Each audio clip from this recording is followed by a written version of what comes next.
Thanks very much. Good afternoon.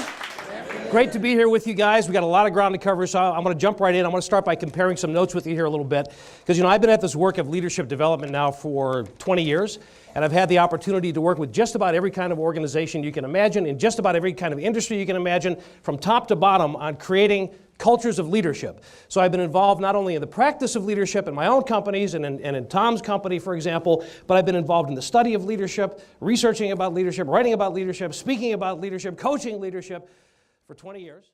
Cultivating love. Love and business are not two words that we typically utter in the same sentence, right? And we tend to think that love has got no place there. A lot of people feel this way. And that's why it makes them squirm when I start talking about it. Love's got nothing to do with business.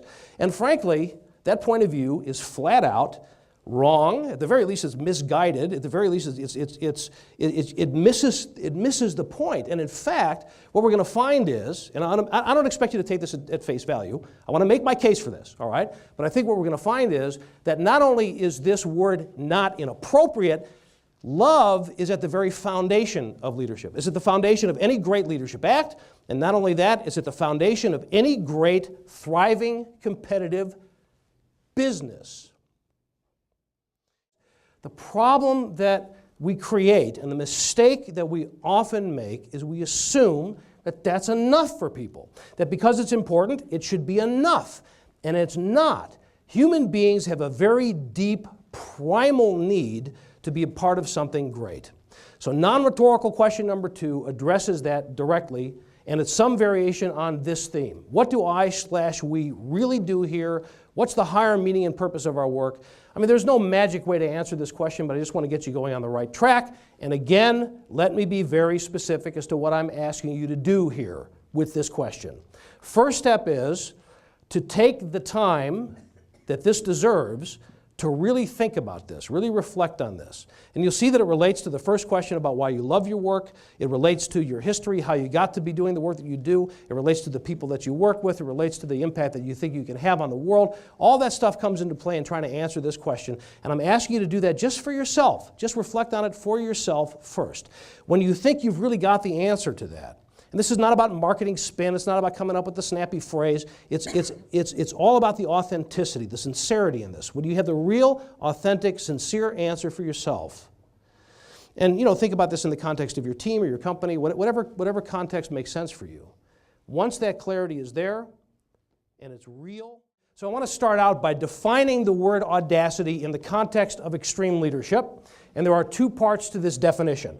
So first of all, we could say that audacity is a bold and blatant disregard for normal constraints.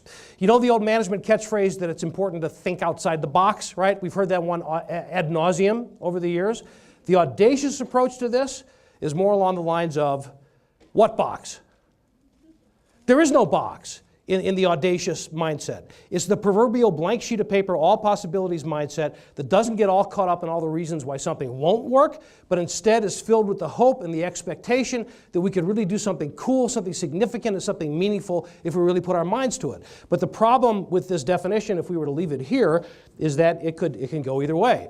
Like for example, have you ever known anybody who you would characterize by this definition as audacious, who was, and again I'll be polite here, irritating, annoying, right? I mean, there are people who are audacious just to feed their own ego or to attract attention to themselves or to advance their own agenda, and they have no care or concern about the impact of their behaviors on anybody else as long as they're getting the attention. So while technically that might be audacity, it does not qualify for extreme leadership in my book, both literally and figuratively. So what we have to explore here is the motivation behind the bold and blatant disregard for normal constraints. In other words, audacity, bold and blatant disregard for normal constraints in order to do what? If it's in order to feed my own ego, we're not there yet. So what is it? So I want to share with you my answer to this question. I'm not saying it's the only one.